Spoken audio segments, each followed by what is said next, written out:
Ricardo Mello, mais uma vez, seja muito bem-vindo, muito obrigada pela sua presença aqui. De nada, da outra vez eu ofereci um microfone, levei uma dura ali do pessoal, o pessoal do áudio. Vamos Obrigado, só apresentar. Para quem não conhece, o Ricardo ele tem uma longa trajetória no jornalismo, tendo trabalhado em muitos veículos de comunicação, inclusive foi diretor-presidente da empresa Brasil de Comunicação em 2016, no meio de um jogo político já bastante pesado. De lá para cá, a pressão e os ataques à comunicação pública aumentaram vertiginosamente. Corte de verba, censura, sucateamento e por aí vai. Tudo vai para o ralo. Em fevereiro, Jair Bolsonaro nomeou o novo presidente para a EBC, o Alexandre Graziani. Nessa semana, logo depois da determinação de Bolsonaro para a troca do comando na SECOM, a Secretaria de Comunicação, o presidente da EBC assinou uma portaria unificando as programações da TV Brasil e da NBR. Ricardo, o que é que significa fundir a programação de um canal de comunicação pública, a TV Brasil, com outro, que é o canal oficial da agenda e campanha ideológica do governo, a NBR? Bom, Maria Amélia, isso significa o seguinte: o fim da comunicação pública no país, para ser bem direto e reto. A Constituição de 1988 estabeleceu 3 níveis de comunicação. 3 níveis.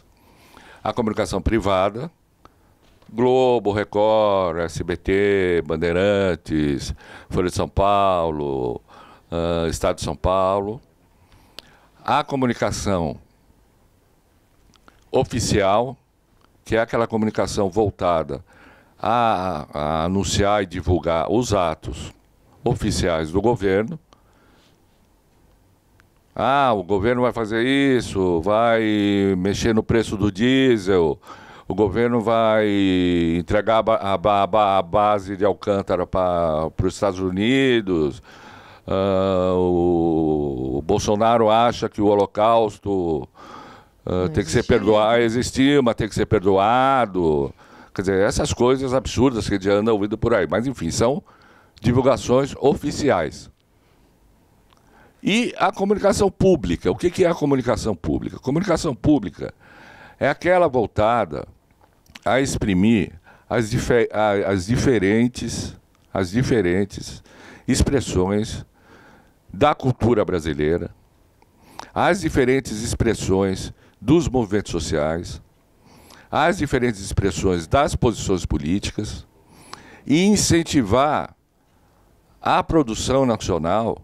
Por exemplo, na área do cinema, onde a EBC é a maior divulgadora do cinema nacional, tem o maior número de horas de transmissão de filmes nacionais, e a programação infantil também.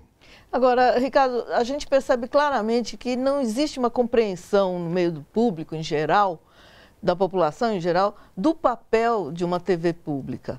Eu li alguns comentários sobre essa fusão e coisas do tipo assim: fundiu ali a NBR com a EBC?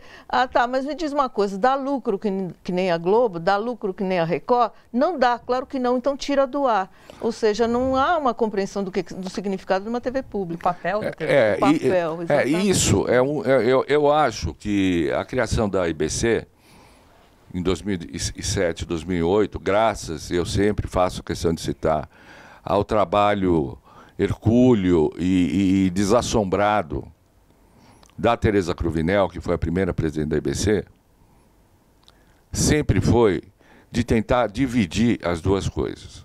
E nunca considerar o investimento em comunicação pública como um gasto, como uma despesa, e sim como um investimento na formação e na melhoria do nível cultural, educacional, social e civilizatório do Brasil. É mentira que a EBC, por exemplo, não dê lucro. É mentira.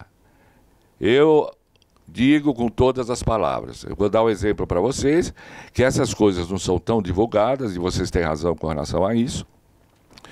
A EBC... quando ela foi criado também um imposto, não criado o imposto, foi previsto um pedaço do imposto pago pelas operadoras de televisão para financiar a IBC. Esse imposto foi contestado pelas operadoras de telefonia junto à justiça que vige no país, que é uma justiça que anda a jato para algumas coisas e anda a passo de cágado para outras coisas. Esse processo vem de, deixa eu ver, quase 10 anos. E existem depositados em juízo quase 3 bilhões de reais. 3 bilhões de reais que pertencem à comunicação pública no Brasil. Não apenas à IBC, e sim a toda a rede de comunicação pública que envolve a IBC, Empresa Brasil de Comunicação, e envolve toda uma série de redes públicas que vinham existindo pelo país. Por exemplo, em Minas Gerais, o novo governador, o Zema, já fechou a Rádio Inconfidência AM, que era uma das rádios mais tradicionais do país, e já quer fechar a Rádio FM. A Rede Minas exonerou... A Rede Minas exonerou praticamente todo mundo. A Rede Minas de televisão, que era uma rede. E só naqueles lugares onde há governos relativamente populares, por exemplo, na Bahia, continua uma comunicação pública digna desse nome. Então a IBC não dá prejuízo e poderia até dar, desde que fosse visto como investimento. É aquilo que eu estava conversando com a Maria Amélia. Um posto de saúde dá prejuízo? Certamente dá. Certamente dá. Mas a função não é essa. A função dessa. Né? A função não é essa, é uma questão essencial. Uma escola pública dá prejuízo? Provavelmente dá, mas isso tem que ser visto como investimento, como solidariedade, como um processo civilizatório de crescimento cultural e intelectual da população. Sim. Agora tem uma outra questão, é que nessa fusão foi nomeado um militar para a presidência dessa TV Brasil junto com o NBR. E tinha uma preocupação antes da presidência ser indicada, não no ano que toma posse um novo presidente, justamente para não haver um aparelhamento da comunicação, né? Só que deixou de existir essa... Não, olha... Desde que eu saí da IBC, eu não quero atribuir a mim uma falsa modéstia, porque eu não estava lá sozinho, estava lá com um corpo de funcionários maravilhoso, um corpo de assessores maravilhoso, que conseguiu resistir até onde a gente podia resistir ao desmonte da comunicação pública no Brasil. A gente tentou, fomos até o fim, usamos de todos os nossos instrumentos jurídicos, sempre da maneira mais civilizada possível, para que isso acontecesse. Mas existe um problema na EBC, e isso eu sempre levantei. Eu fui para a EBC em 2015 como diretor de jornalismo e depois assumi a presidência da empresa, que era essa confusão entre a comunicação oficial e a comunicação pública, porque são duas coisas que não falam a mesma língua. A comunicação oficial tem que defender os atos do governo, por mais estapafúrdios que sejam. Por exemplo, defender que a gente põe no Instagram a Golden Shower, para a qual eu fui apresentado também, porque eu nem sabia o que era a Golden Shower. Mas Bolsonaro também não. Aparentemente ele não sabia, embora deva praticá-lo, você entende? Mas enfim, isso é problema dele e da Michele, lá, da Marielle, sei lá como é que chama a mulher dele. Michele, né? Então é um problema deles. Então, são coisas completamente destacadas. A comunicação pública nunca ia dar você entende, destaque para uma coisa como essa.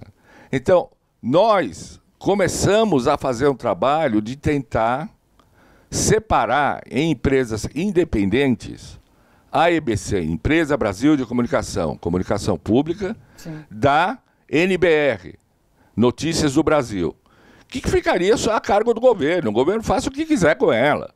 Sim. Se quiser pôr o Bolsonaro cantando salsa, você entende?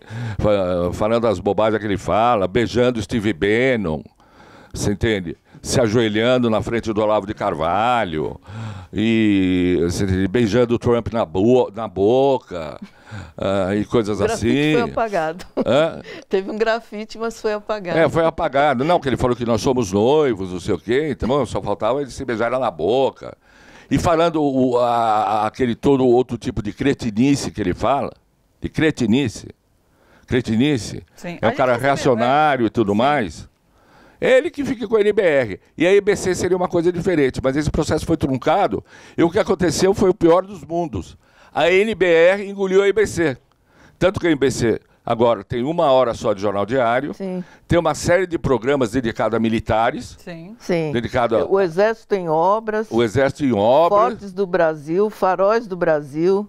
Programas da Marinha e do Exército Brasileiro. Programas da Marinha, do Exército e tudo mais. E esse diretor que você falou, desculpa, Thalita, eu ter te interrompido, é o Rony Baxis Pinto. Olha o currículo de comunicação que ele tem. É graduado pela Academia Militar de Agulhas Negras. Possui o curso para capitães de carreira. Pela Fort Sill de Oklahoma, nos Estados Unidos. É mestre em aplicações militares. Tem especialização em altos estudos militares. Em gestão de recursos de defesa, política, estratégia e alta administração do Exército. Ou seja, esse aqui é o diretor-geral de uma empresa de comunicação pública. Vamos fazer assim, não tem nada de TV, né? Gente, bora fortalecer a TVT? É só clicar em inscrever-se e depois clicar no sininho. Pronto. Assim que pintar notícia nova, você fica sabendo no ato.